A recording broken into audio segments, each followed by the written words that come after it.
Hi. Where I come from, I started off as a volunteer and as an activist, mainly through over the internet. I got involved in politics by mistake, and it was like a side issue from my profession. And I ended up sort of running this organization for the municipality of Athens. We actually completed a merger between 3 different organizations, and the big task there was to reorganize the way that they work, because they were 3 decades old, cut expenses, and see how we can work more efficiently, but also how we should change the direction of the new organization to provide services rather than entertainment and so on. The main themes were culture, and the municipality up to that point thought that the aim was to entertain and host exhibitions for friends and others, people who were close to the political staff. The athletics was a very peculiar thing. We had to support the infrastructures in the city, and then you had all the clubs, the city clubs, sort of training kids and so on our fields. And then you had the musicians, about 250 of them, not particularly good, because they didn't have a direction up to now. They had this, the aim was not to create a really good band, but it was to just entertain as the political staff chose every 2 or 4 years. And then you had a really important part, which was the youth thing. The approach was that youth had to do with having youth centers, having games for the young, and basically these based and some art classes and little things like that. Things that the state can never run, to be honest, because this is the sort of, I think it's also my thesis for today's talk, because it's the state. This organization, when we merged it, it had 1,300 people, and it controlled over 150,000 square meters in the city. Just one organization out of the 7.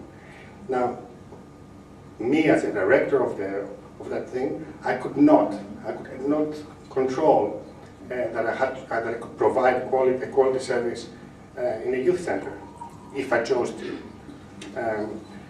But there are people within the city that can actually do that, and they can do it in a much better way than the state can ever do it.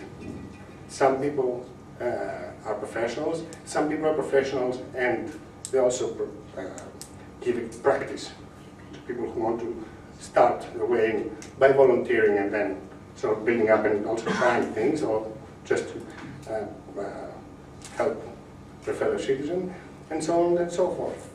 And also with the youth, but there was also a problem that was that in Greece. I saw data from as I was researching what this should be about in 2013. I saw this data that all the other European countries had, and they were from institutions, they were from universities, they were from sort of groups, organized groups like that. Whereas in Greece, the data came from individuals. So there was no formal procedure of how to get those. And we discovered that there was a gap there. There was another gap. There was a gap from the age of 12, 13, up to the age of maybe 20 or 25. There was a gap in the way that the state interacts with the young. Because if you ask for a middle-aged man to go, a father or a mother, to go through 10 different offices, to get one bloody paper, to collect all the stamps, go through the bureaucracy, go to different buildings, and so on and so forth, it's possible that that person is used to that procedure. If you want to have a young person starting up a new business, you cannot tell him, collect these first 5 applications and then go to another 5 buildings, and then you will collect another 25 pieces of paper, and so on and so forth. So our aim there was to create a spot where we could, on a local level, act as a representative for the state. So we could be the front man, we could have people coming in to us, and then we would deal with the bureaucracy. The state can deal with the state. The citizen cannot.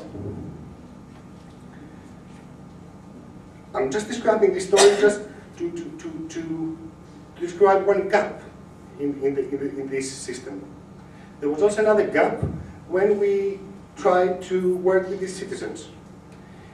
Because someone walks off the street and he might have an idea, or he might have a complaint. And you might say, well, you know, come with me and we'll solve it together.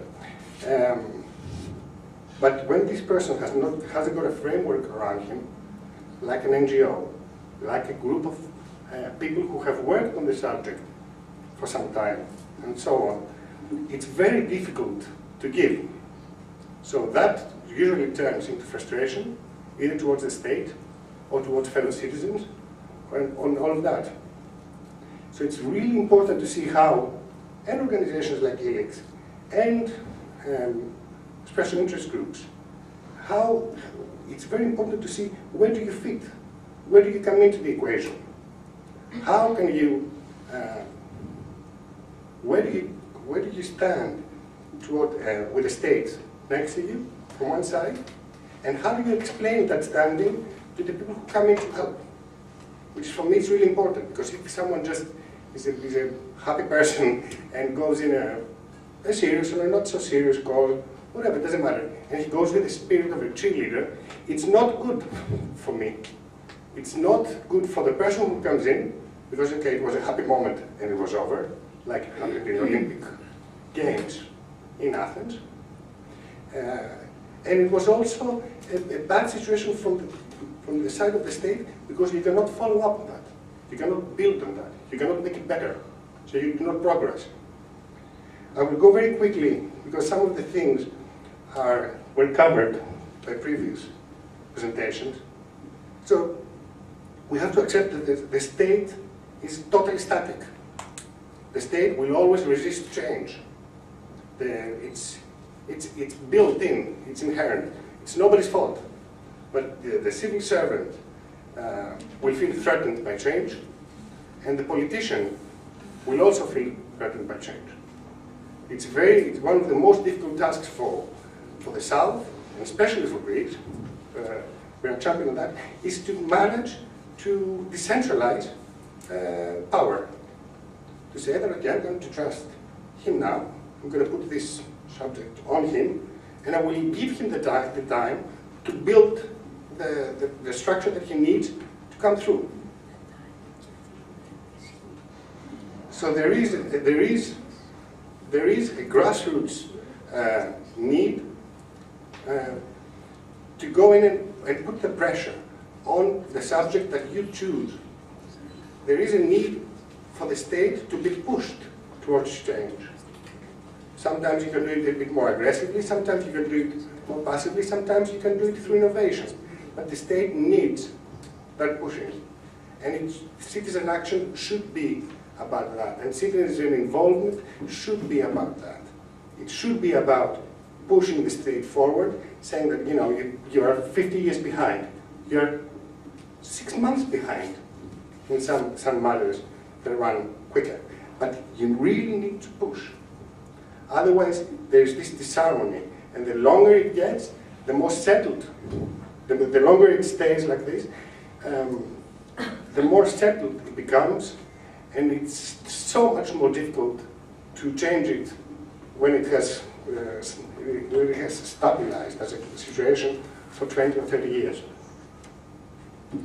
So in that system that starts from the European Union and goes down to a neighborhood in Athens, it's a series of different frameworks that don't really click one with the other. And then you arrive to the Greek state, and nothing clicks one with the other. Because there was this, the political staff considered each chair of power like a little castle. It's mine. I do not connect. I compete with other people in power. I do not cooperate with them. And that, as an attitude, has also fed to the people. There was an article in Time magazine back in 1986, I think, where they were saying the secret life of Athens, but it also had some cultural issues in it. And they said that a Greek would prefer to push a trolley with cookies on a railway station, rather, because it would be his own trolley, rather than go and work in a structure and be part of a chain of command, where you are responsible for some people beneath you, and you take orders from someone above you. So that creates a very, very fragmented picture. And it also, bureaucracy, as opposed to politics, on a high level, also creates an extra fragmentation. Because you can have a program that is issued by the European Union with a very good spirit to help and to facilitate things, and possibly a program for culture. But the way that the programs are structured right now, a guy selling lottery tickets with a very old-fashioned 100-year-old stick that they have here for the lottery tickets, he can actually get into a program, because he's sort of continuing a tradition. And this is completely irrelevant to the need for Greece, for Athens, for the neighborhood. So there's also a gap there that needs to be bridged. And again, citizen action is needed there to explain it. Because citizens' action, whether it is a big organization like Greenpeace, or whether it is a very small local organization, these people are the ones who have the know-how. Politicians don't have it, and bureaucrats don't have it. Is that right? Thank you.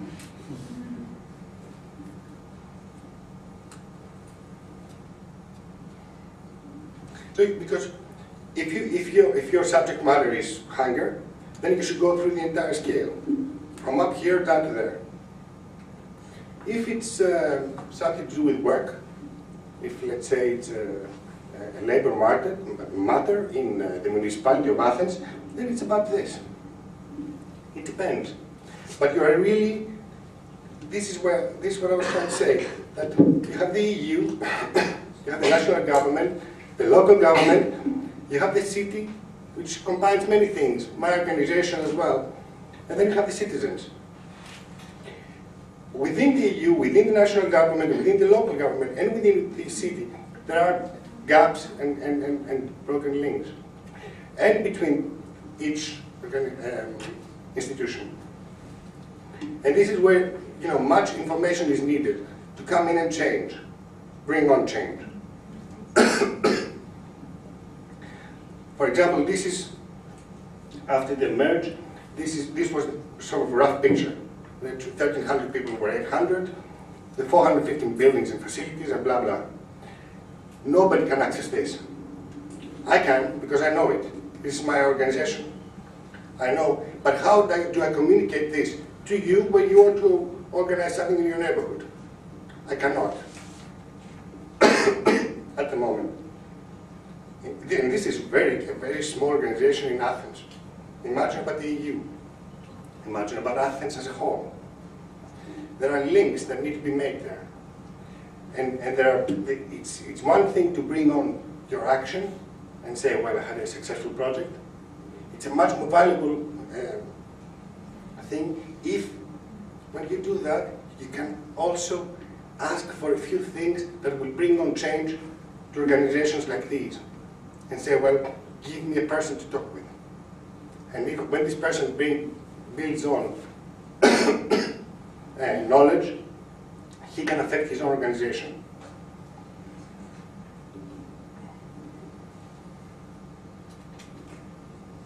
You have the Lisbon Treaty, for example, where people from different countries, if we get 1 million signatures, we can bring on also legislative change.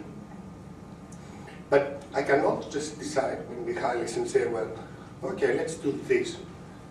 It does not work like that. If you don't have the structure to build on a matter, acquire the knowledge and then connect with other people with different experiences. And then move on to the next stage. It won't happen. This is about the context. Now, disruption used to be a really bad word, but it's not. It's technological innovation has been very, very disruptive. And it's been fantastic.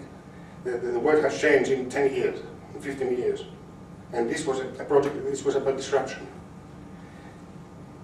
And there is, again, you can be a little bit annoying. And it's a good thing. It is not a disruption culture if you build this attitude. This is an activist in America. She's very forthcoming. She's very dynamic in her logos and all that. And it starts with a protest on the square, but this can move on and form a small group that discusses, and it can build on to be a group that supports. And then if it grows even more, it can be a group that brings on change.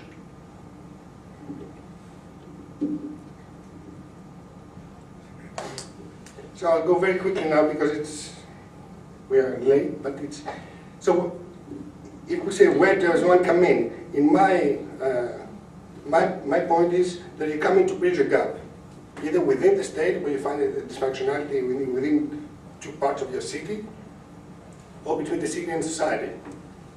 You come in to expand present structure, because the state will not do it on its own. You come in by disrupting, in the way that she did, or by creating. You come up with new solutions and new tools. What does one do?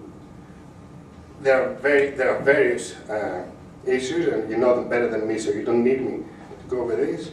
How does one do it? And then you have the different scales of organizations. You have the top one, which is world or European groups, from Greenpeace, WWF, 1 Billion Rising, and you go down to a PTA association, or Athenistas that we have here in Athens, which was a company of 10 people that have grown up to a network of 50,000 in 18 months or so.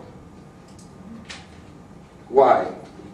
In my world, it's you get involved for social change, for personal sense of achievement, and to belong to something bigger. All this is based on trust between members of an organization, and trust between opposite parties. It's like, I'm bad with names, I don't remember his name, he's not here now, but it's, motives are fine, as long as you're forthcoming with them, and then it's cool. This is what I'm trying to achieve, this is what you're trying to achieve, I need this money to live while I'm pushing this forward, and I can give that money towards that, and you're going to have to find the rest somewhere else. As long as there is that sort of talk and discussion, creates trust. It's not about disclosure, it's not about just a vague idea. It's the foundation on which you can cooperate. So for citizens groups, I would say that one must take the initiative to check the relevance of one's cause and explain it to partakers. Self-regulation should always be one step ahead of state regulation. The internal code of conduct and the financial disclosure and all of those things should be one step ahead. If you are pushing things forward, then you need to be also one step ahead in that respect as well. Be aware of the bigger picture. Where do you fit in? So then you can scale your action. And there should be an internal cross-check mechanism for goals. To say that, is this, it's like we had an organization for culture. Is an exhibition really relevant now? Why? How can I help in this, within this crisis? So, what the city of Athens can do did do up to now very, very easily was food and cloth collection for the poor and the homeless, synergies with networks and NGOs, where, like the guy, I don't remember his name, said very, very well, you know, I feel a little bit guilty that I cannot cover that situation. I should spend 100 on it, but I spent 20, and I said, well, I'm doing something about it. There's that part. There are local festivities, celebrations, Christmas celebrations, all of those things, and again, you connect with the neighborhood, with the Commerce Institute and all those people so the shop can work, and you activate some networks through there. And then there are little things. I'm going to close with a trial and error. It's a really good, it's a hopeful example, but I'll close with that. Next steps for the state to enable local action. The state must accept that we need to define a new role for us, and especially for local government. There should be this decentralization from the central government towards local, so then you can enable further down. We need to take a step back in regulation, because the politicians, the way that they sort of try to reinforce their hold on power, what they did in Athens, in Greece, is my experience. They have over-regulated everything, so they can control everything. They even control creation, creativity. If you want to design a computer, I will tell you how to design it. But there's no innovation in that. If I give you the guidelines for everything. And there should be a step forward in enabling and bridging internal links that are broken. This was a building. This is a building. It's a 2,000 square building. It's historical. It used to be a factory next to Piraeus Street. It's a fantastic building. It's been renovated 5 years ago. The municipality couldn't use it. The citizens paid for it, but nobody used it. They had really silly exhibitions with embassies and blah, blah, blah. It was underused. It's on a main access. It's got greenery around it, blah, blah, blah. There, in the city, within the city, we had a children's museum, which was an art museum. It was sort of niche and posh, and they did exhibitions in New York and Lausanne, and they were invited everywhere. But they were highbrow, and they had fantastic digital library of 7,000 or 8,000 artworks. And they kept on fighting with the other people who were the Children's Museum, fantastic network of volunteers. They even had children's, people who grew up, they had their own children, and now their children's children are volunteers within that. And they are sort of like 2 blocks away, one from the other, and they're in combat for 20 years. They never worked together. One comes from, as a grassroots almost, with loads and loads of people every year. The other is fantastic, but it's niche. Within the Elena building, we had an installation of an old Athenian neighborhood that nobody knew what to do with it. And there was also a shadow theater museum, which is a very old thing. It comes from the East and blah, blah. The new approach said that we're going to take these people from the 2 museums that have been working with children for 20 years. We're going to make them work together, and in return, we are going to provide a really fantastic building for them. And we're going to give this building, and there are going to be these 4 parts, and they should work together. So then, what they do with the children today in workshops and all of that, this can inform the Shadow Theater Museum, and how you can bring this very old and traditional thing into 2013. When we met with them, they didn't trust us because we were the state. Our only condition was that they would continue to do what they did for the past 20 years, better if they can, and we would check up their finances every year so that we know that we don't, deal with crooks. That was it. I said, it cannot be that simple. It is that simple. Take the building, take it for 10 years, so we can see you surviving this crisis, and we meet once a year so I can check your progress. So the state came in and they said, you know, we put down the framework of cooperation so that everybody felt that they could, that had a level of independence from one another, given that they were in battle for 20 years. The legal stuff, the financial disclosure, and health and safety, because we had to do with K. So that's one reason of the state really recognizing its shortcoming and actually, you know, giving full support to somebody who does what we were supposed to do. The other is a very simple thing, but it's in my head, it's a really big step to the right direction. This is the municipal gallery, these three buildings over here, and there's this huge public space behind it. The state's view usually is that you plant a few trees, you put a few railings around the grass that you've put down, and then in the end nobody can use the square. You cannot put anything on it, because it's all occupied by the architect's hand. You cannot use it. So what we did was very simple. We spent 1,300 euros to put gravel down. Then we brought on the municipality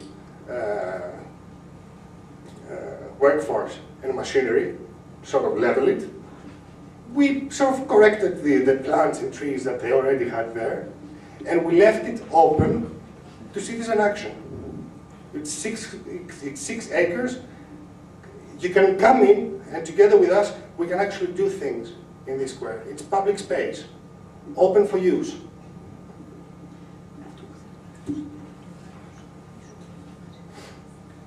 And this is one more example.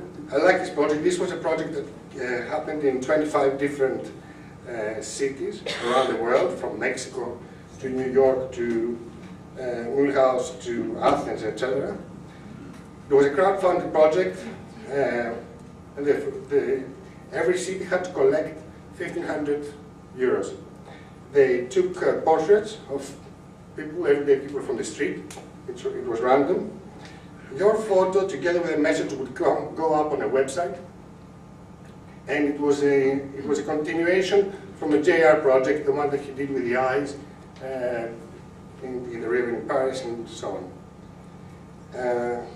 And it was basically an ecological awareness project, but also a positive message for the future. It was all those photos then were sent to New York, because that was the cheapest supplier. They would be printed on huge recycled paper, and then they would paste them on certain positions within the city, and leave them as an installation and see what life they took on from there. It was based on volunteer work. What we did for them was just, we came in, we didn't give them any money, and what we did was that we helped them get the licenses, and we sort of controlled the state. We took the state out of their way so that we facilitated the thing. This is based in front of the Bank of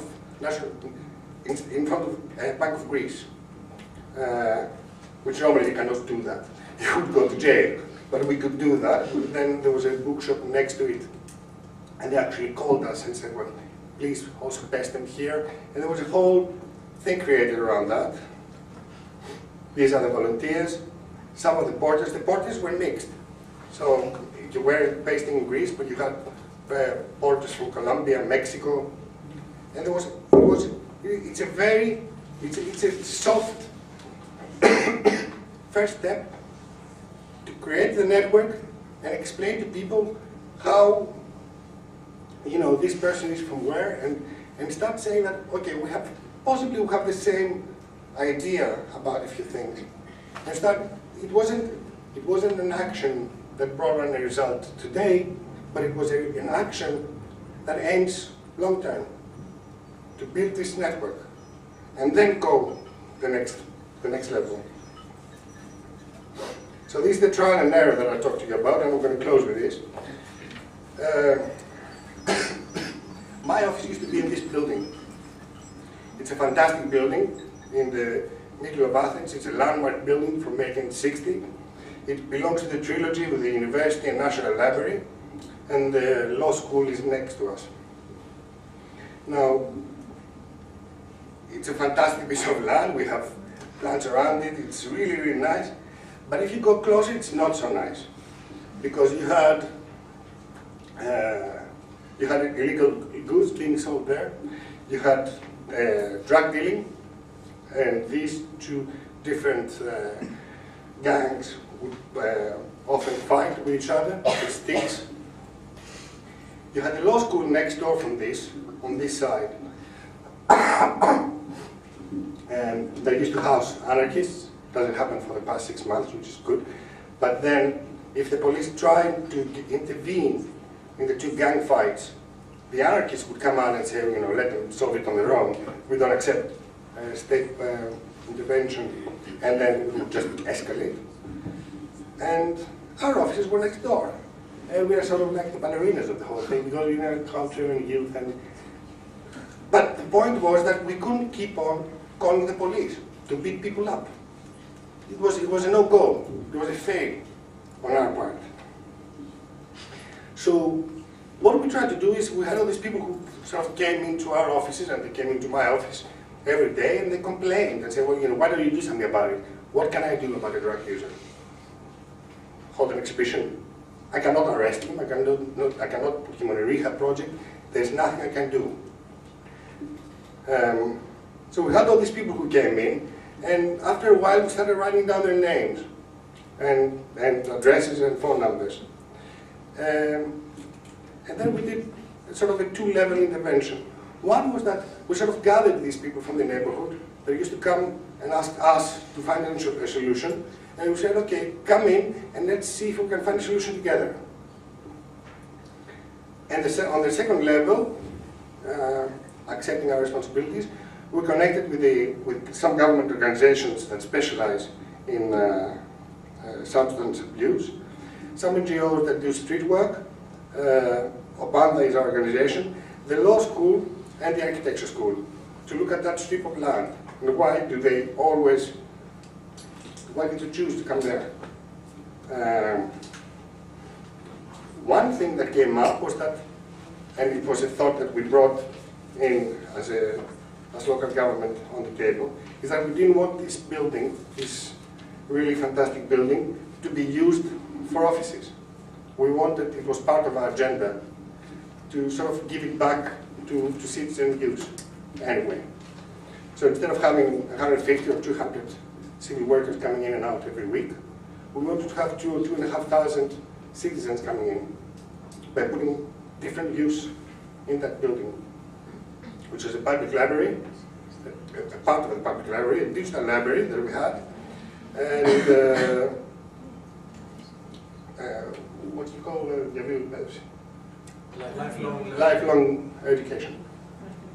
So then, and also make it a space where we would apply that thinking that I explained before, where under the municipality roof, because that's a brand value for the municipality, under our roof we could have citizens exchanging knowledge.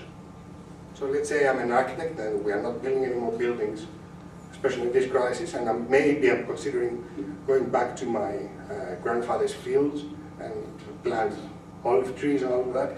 I need someone to come in and explain how do I do a P&L report. How do I check the viability of this? Are there any programs that can support me for the first 2 years? Where do I put the milestones in a process like that? So I can connect with fellow citizens under this roof and see how I can improve my life.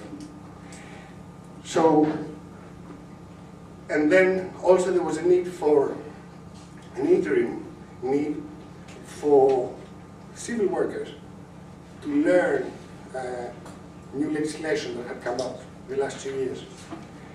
The law school was next door, but we never crossed. The people from law school, from here, they wouldn't cross this land. They wouldn't use the rest of this land. So, to cut a long story short, the idea was that we were going to turn the entire block into campus space for both buildings. And we would have open Wi-Fi, we would have table because we have summer for 9 months a year, not like today. And we would actually use the space. Funny anecdote, we kept on receiving again and again and again requests from relatives and organizations for various dead peoples, mainly politicians. And can I put the statue of his head on your land in the middle of it? No, you cannot. I am not a graveyard. I need to use the space differently. This is the shift that the state needs to do. So the neighborhood action, the grassroots part failed totally. The state action thing worked a little better. And they are in the process now of, I left the organization 2 months ago, but they are going to move the workers to a different building, and they are going to install in the library and the classes. So the funny thing is that if we had looked a little bit more carefully, the use for that space was already there. People were already using it. We just need to help it and encourage it a bit. Thank you.